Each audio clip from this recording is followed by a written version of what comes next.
wala antum abiduna ma'bud lakum dinukum waladoli. Apalagi meremehkan ibadah. Tidak sedikit daripada kalangan umat muslim sendiri di zaman sekarang sering sekali meremehkan ibadah. Tentang sholat yang dibuat-buat dan divideokan dan menjadi sebuah konten, tentang suatu ajaran atau tentang suatu akidah yang mereka remehkan, mereka hinakan tanpa mereka sadari mereka telah menyalahgunakan suatu amal menjadi kekeliruan.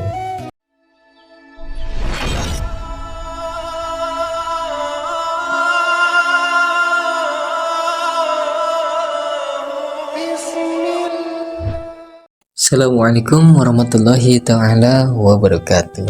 Alhamdulillahirrabbilalamin. Alhamdulillahirrabbilalamin. Alhamdulillahirrabbilalamin. Salatu wassalamu ala sayyidina mursalin wa ala alihi wa sahbihi ajma'in, amma ba'd. Alhamdulillahirrabbilalamin. Puji dan syukur kehadirat Allah yang merajai seluruh alam. Serta tidak lupa kepada junjungan Nabi Muhammad Sallallahu Alaihi Wasallam. Salawat dan salam semoga tercurah kepadanya. Beliaulah panutan seluruh alam dan beliaulah manusia terbaik yang menjadikan kita sebagai umatnya yang mulia. Amin amin ya Allah ya Rabbal Alamin. Dan juga kepada sahabatnya dan para tabi'in tabi'at dan para pengikutnya, para zuriatun Nabi Sallallahu Alaihi Wasallam. Kali ini kita sedikit menjelaskan, ingin membuka suatu makna atau suatu perkataan daripada Syekh Ibnu Athillah Askandari. Sebelum itu kita perkenalkan dulu siapa beliau. Bismillahirrahmanirrahim. Nama beliau Ahmad Tajuddin, putra Muhammad bin Abdul Karim bin Athillah Askandari atau Al-Iskandari, nisbah pada kota Alexandria di Mesir, pesisir utara benua Afrika. Biasanya disingkat Ibnu Athillah atau As-Sakandari atau rangkaian keduanya. Ulama besar yang menguasai berbagai bidang ilmu, mulai tafsir, hadis, fikih, dan usul fikih, hingga ilmu bahasa dan sastra, terlebih bidang akhlak hingga tasawuf. Masya Allah, subhanallahi walhamdulillah, wala ilaha illallah, wallahu akbar. Sungguh nikmatnya ulama-ulama kita yang sangat luar biasa Allah berikan. Terlebih bidang akhlak hingga tasawuf. Dalam hal fikih, As-Sakandari menganut mazhab Maliki. Ada yang menyebut Syafi'i, dan bidang tasawuf mengikuti thariqah Sajiliyah. Dilansir daripada Yusuf An-Nabani Jami'u Karamatil Awliya 1 halaman bab 1 halaman 525 Hadhi Khalifah atau Kashfuddunun bab 1 halaman 675, dan banyak lagi. Alian Sarkis Mujamul Matbu'at bab 1 halaman 184 sampai 185. Ibnu Azibah Liqadul Himam Darul Kutubil Ilmiah Beirut halaman 28. Guru beliau yang terkenal adalah Abul Abbas Al-Mursi, wafat pada tahun 686 Hijriah atau 1288 Masehi. Dan salah satu murid beliau yang paling terkenal ialah Imam Tajuddin As-Subki, seorang ulama sufi besar ahli fikih bermazhab Syafi'i. Guru beliau yang terkenal adalah Abul Abbas Al-Mursi, wafat 666 Hijriah atau 1288 Masehi. Dan salah satu murid beliau yang paling terkenal ialah Imam Tajuddin As-Subki, seorang ulama sufi besar, ahli fikih bermazhab Syafi'i. Masya Allah. Memang tidak banyak ditemukan literatur yang mengisahkan kehidupan beliau, namun beberapa karangannya yang tetap populer sampai sekarang telah membuktikan keahliman dan ketekunan beliau, bahkan keluar biasaan yang dimiliki sebagai buah takwanya. Masya Allah, tabarakallah. Beliau tinggal di Kairo, melewati hari-harinya dengan mengajarkan ilmu-ilmu agama kepada umat hingga menjadi pusat perhatian orang. Secara rutin menggelar majlis ta'lim di Masjid Raya Al-Azhar, memberikan pengajian dan menjawab berbagai pertanyaan yang diajukan lengkap dengan dasar dalil-dalil agama dan jurisprudensi dari ulama salaf. Guru beliau sendiri Al-Mursi mengakui kealiman dan kesalehan beliau. Al-Mursi pernah berkata kepadanya, "Tekunilah ilmumu demi Allah. Jika kamu menekuninya, kelak akan menjadi mufti dalam dua bidang, syariat dan hakikat." Masya Allah, tabarakallah, walhamdulillahi wala ilaha illallah, wallahu akbar.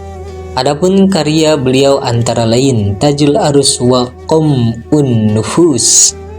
Bidang tasawuf diterbitkan oleh percetakan Syarab tahun 1304 Hijriah menjadi 44 halaman. Diterbitkan lagi dengan judul Tajul Arus Al-Hadi li Tahzibin Nufus, Mesir tahun 1305 Hijriah menjadi 47 halaman, dan diterbitkan kembali tahun 1327 Hijriah atas jasa Salih bin Hamdi setelah dilengkapi taklaq menjadi 112 halaman. Ada pula daripada karangan-karangan atau karya beliau At-Tanwir fi Isqatit Tadbir, juga bidang tasawuf. Lataiful Minan berisi manaqib Syekh Al-Mursi dan Syekh As-Sajli. Juga Miftahul Falah wa Misbahul Arwah bidang akhlak. Dan juga Al-Hikam, yakni yang pada saat ini kita akan bacakan. Ulama besar dan sufi kenamaan ini wafat di Mesir pada bulan Jumadil Akhir tahun 709 Hijriah atau 1309 Masehi dan dimakamkan di Karafah dekat Kairo. Kali ini kita akan membahas tentang tasawuf. Ilmu tasawuf, para ulama berbeda-beda pendapat tentang akar kata tasawuf ini. Pertama, berasal dari kata sofi yang artinya suci. Karena kesucian hati para sufi, pengamal tasawuf, dan kebersihan tindakannya. Kedua, berasal dari kata sof yang artinya barisan. Karena para sufi memiliki iman yang kuat, jiwa yang bersih, dan selalu memilih baris terdepan dalam salat berjamaah. Ketiga, berasal dari kata sufah yang artinya serambi. Karena para sufi di zaman Nabi bertempat tinggal di serambi rumah beliau hingga mereka disebut ahli suffah. Tempat ini masih diabadikan sampai sekarang di sisi utara makam Rasul dalam Masjid Nabawi di Madinah. Masya Allah, tabarakallah. Berasal dari kata safwah yang artinya terpilih, karena para sufi adalah orang-orang pilihan Allah karena ketulusan amal mereka kepadanya. Yang kelima, berasal dari kata suf yang artinya bulu domba, karena para sufi biasa memakai pakaian dari bulu domba sebagai lambang kerendahan hati dan kesederhanaan mereka. Al-Kanzi mengutip pendapat Imam Kusyairi bahwa kata tasawuf adalah laqab, sebutan atau gelar atau istilah. Jadi tidak perlu dicari akar katanya. Karena perbedaan tentang akar kata tersebut, maka menjadi sulit untuk dirumuskan definisinya. Adapun definisi-definisi yang ada ditemukan dari berbagai literatur adalah dirumuskan berdasarkan pengalaman batin masing-masing para ulama sufi.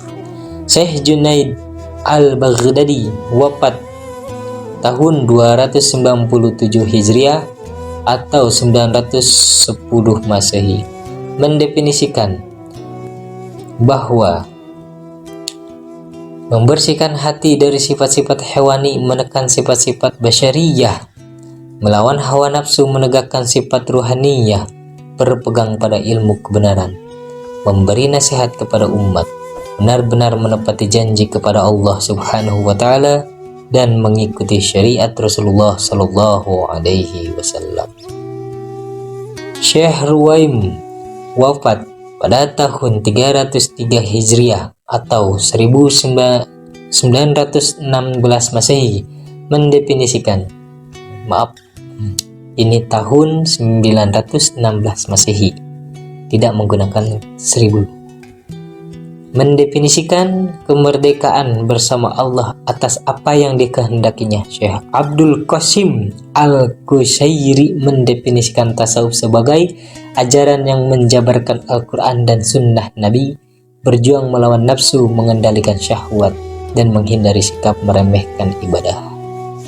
Masya Allah, ulama-ulama dahulu, ulama-ulama sufi, mereka semua mengutamakan ketakwaan kepada Allah Subhanahu wa Ta'ala. Beda dengan zaman sekarang. Zaman sekarang itu, wah, subhanallah, luar biasa. Banyak dan tidak sedikit ulama yang tidak tegas. Sekalipun ada ulama yang tegas, mereka hindari dan mereka jauhi. Bahkan mereka tidak menyukai kepada ulama-ulama yang tegas. Padahal kita sebagai umat muslim sangat membutuhkan ketegasan dari para ulama. Sebab di zaman sekarang ini sangat mudah untuk mendapatkan dosa, apalagi meremehkan ibadah. Tidak sedikit daripada kalangan umat muslim sendiri di zaman sekarang sering sekali meremehkan ibadah. Tentang sholat yang dibuat-buat dan divideokan dan menjadi sebuah konten, tentang suatu ajaran atau tentang suatu akidah yang mereka remehkan, mereka hinakan, tanpa mereka sadari mereka telah menyalahgunakan suatu amal menjadi kekeliruan yang mereka anggap itu adalah lelucon yang akan membuat semua orang tertawa. Padahal ketika orang yang memiliki iman dan ketakwaan mereka melihat agamanya diolok-olok, maka disitulah kemarahan mereka akan tiba, karena mereka peduli kepada agamanya dan mereka mengetahui bagaimana cara untuk menjaga agamanya. Masya Allah.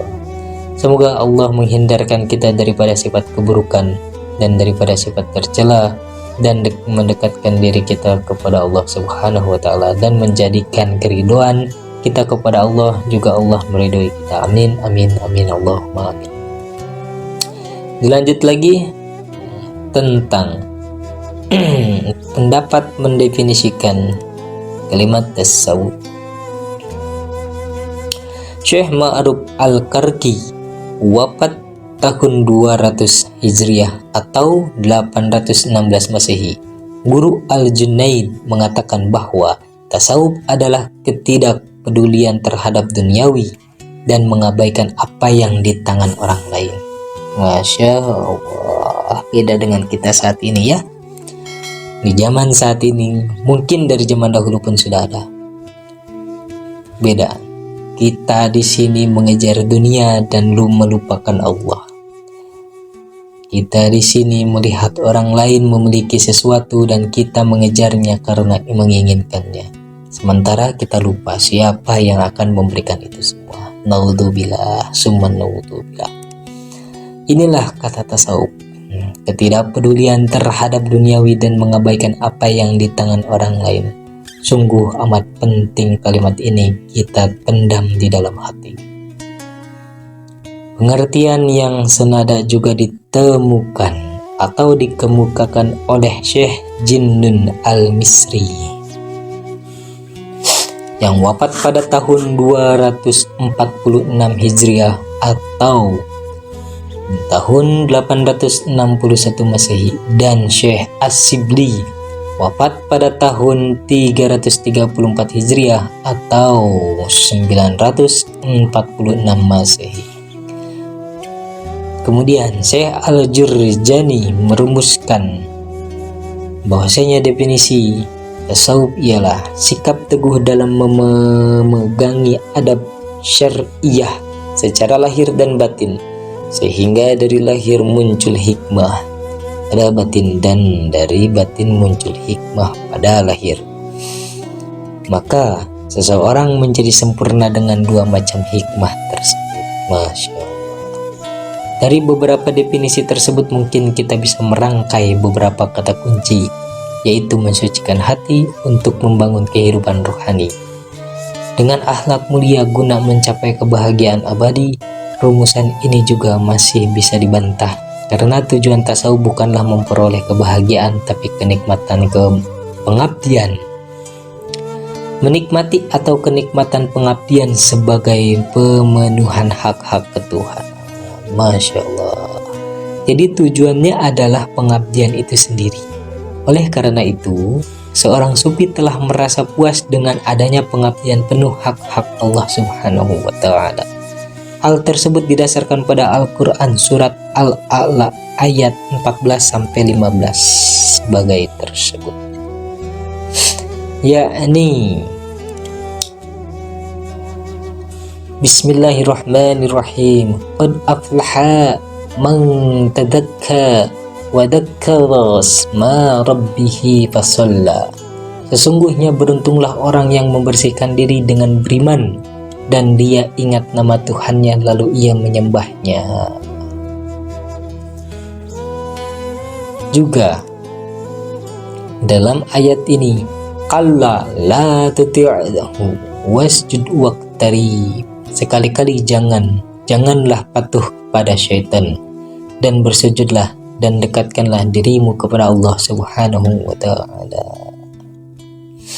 Juga didasarkan pada hadis Nabi riwayat Al-Bukhari dan Muslim, di mana dinyatakan bahwa al-ihsan, berbuat yang sebagus-bagusnya, adalah an ta'budallaha ka'annaka tarahu wa in lam takun tarahu fa innahu yarak. Hendaklah engkau menyembah Allah seakan-akan engkau melihatnya, dan bila engkau tidak juga dapat melihatnya, maka dia selalu melihatmu. Masya Allah. Adapun praktek bertasawuf adalah menyandang sifat-sifat terpuji sekaligus menanggalkan sifat-sifat tercela, melaksanakan semua perintah agama sekaligus menjauhi larangannya, dan senantiasa berzikrullah untuk mempertajam mata hati serta menjernihkan relung batin dan rohani. Untuk itu, dalam ilmu tasawuf dipelajari berbagai pengetahuan yang menyangkut gejala hati, etika hati, proses penjernihan relung batin dan penjernihan cahaya rohani, serta berbagai hal yang menyangkut kelancaran suluk. Apa itu suluk? Suluk itu ialah proses perjalanan spiritual menuju wujud hakiki Allah Subhanahu wa Ta'ala. Beberapa topik bahasan yang populer dalam ilmu tasawuf dan sering memakan pembicaraan yang panjang lebar adalah ikhlas, sidiq, tawakal, tafwid, wujuhud, wara, ihfah, ridha, sabar, syukur, dan qanaah. Tidak ketinggalan juga masalah iman, ihsan, hati ruhani, nurani, fana, dan baqa. Imam Qushairi dalam risalahnya menguraikan sekian banyak topik bahasan dan sejumlah nama tokoh sufi kenamaan. Wallahu a'lam bishawab. Terima kasih kepada kalian para umat Nabi Muhammad dan kalian yang lainnya. Bagi yang sudah mendengarkan, bagi yang sudah datang untuk hadir kepada channel ini, semoga channel Kalam Senja ini bermanfaat dan menjadikan suatu keberkahan daripada wasilah kami membacakan suatu hal-hal yang menjadikan iman kita bertambah. Amin amin amin Allahumma. Dan sebelum atau sesudahnya kami memohon maaf, dan juga jangan lupa untuk terus ikuti channel kami. Insya Allah kami akan lanjutkan pembahasan tentang tasawuf, yakni korelasi tasawuf dengan syariat. Insya Allah minggu depan kami akan rilis kembali dengan tema korelasi tasawuf dengan syariat. Dan mohon maaf apabila ada salah kata dan juga kekurangan daripada bahasa atau daripada pembahasan, karena saya Al-Fakir yang tidak memiliki suatu keilmuan dan tidak memiliki kemampuan untuk menjabarkan sesuatu makna yang melingkup di dalam suatu kalimah yang amat besar maknanya. Sekian dari saya, wabillahi taufiq wal hidayah. Wassalamualaikum warahmatullahi ta'ala wabarakatuh. Sadaqallahu maulana al-azim.